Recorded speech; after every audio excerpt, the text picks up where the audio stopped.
Meantime, we have another billionaire businessman picking a side for this presidential election and doing it publicly, very publicly. AOL co-founder Steve Case released this op-ed in the Washington Post today entitled, "Why I'm Voting for Hillary Clinton." Steve Case saying that he usually has tried to stay out of politics and hasn't even made big investments or big money gains for these. But in this op-ed, Case says, quote, "I have concluded that I cannot sit on the sidelines this year. At this pivotal time, the choice is too important." Joining me now, live here in studio, is CEO and chairman of investment firm Revolution and co-founder of AOL, Steve Case. Why now? Why come out? You say in the past you've never really taken sides here. You've been very middle of the road.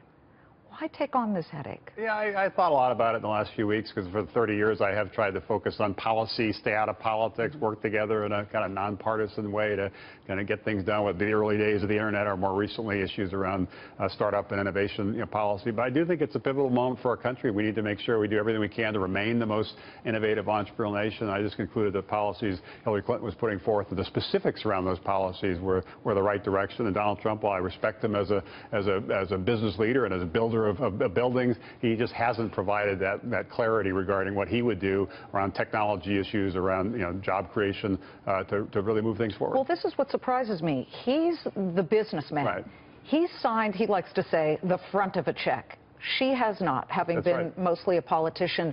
But you're going directly to the business aspect. What makes her better for you as a guy who funds businesses? You've put venture capital into a lot of startups. You've run businesses. What about her policy and her platform do you think would be so good for American business? She did lay out a couple months ago a pretty detailed kind of framework around innovation, technology policy, so you can look at the details. One that I really liked was she really recognizes entrepreneurship is happening all over the country, what we call the rise of the rest, not just in Silicon Valley and a few places, and has policies to support. I think she's right on immigration in terms of really trying to attract talent here so we can really create the next generation of companies. 40% of our Fortune 500 companies, for example, are started by immigrants. So there's a whole host of issues and a lot of granularity. These are complicated issues. Some of the issues we're dealing with around patent reform and encryption and so forth. It's not just about the kind of high-level sound bites. You got to really dig into the details. And I've been waiting for a few months for the Trump campaign to put some of that specificity on the table, and they just have resisted. So you were waiting. You were waiting to make your decision, correct? That's right. I concluded probably a couple months ago that I thought that she would be better than Trump on these innovation, technology, job, startup kind of issues. But my preference, frankly, would have been to stay on the sidelines, not jump into the political fray. But I just decided that she really is a clear winner, I think, in this in terms of what's good for the country, what's good for particularly the innovation economy part of our country. On the immigration point, there's been so much rhetoric about immigration and immigrants, of course.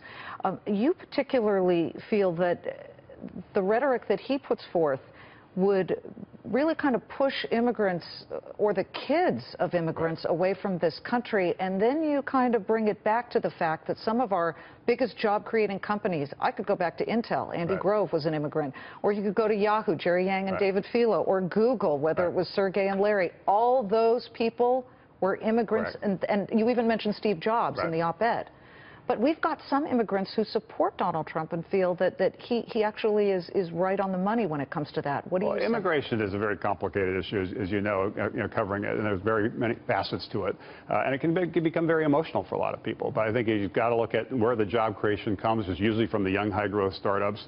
As I said, 40% of the Fortune 500 companies were immigrants. About 50% of the Silicon Valley companies were immigrants a decade ago. Now it's 40%. We've lost 10 points in 10 years because it's gotten harder to come, harder to stay. But that has nothing to do with Donald Trump. Well, but I think he will accelerate that, and I think we need to stop that. We need to make sure we are still attracting that talent. He's made a lot of his campaign around building this wall. The data I've seen really suggests the migration between Mexico and the U.S. is right now about equal, and people are coming in and going out at about the same rate. 12 million illegal immigrants were here 10 years ago. Now it's 11 million. So I don't think we need to build a wall. We really need to create a magnet so that people come from all over the world to try to create companies here that can create jobs here, and not just in a few places like New York and California, but all around the country, which is why next week I'm doing another Rise of the Rest bus trip to Nebraska, New Mexico, and Arizona, Utah, Colorado. These are great parts of the country. We need to support the entrepreneurs in those places. I think Hillary Clinton's better able to do that than Donald Trump. Steve Case, and the op-ed is in the Washington Post. You say you don't love everything about Hillary, but you feel that she's the one for business. Thank you so much for joining us. Thank you. Steve Case.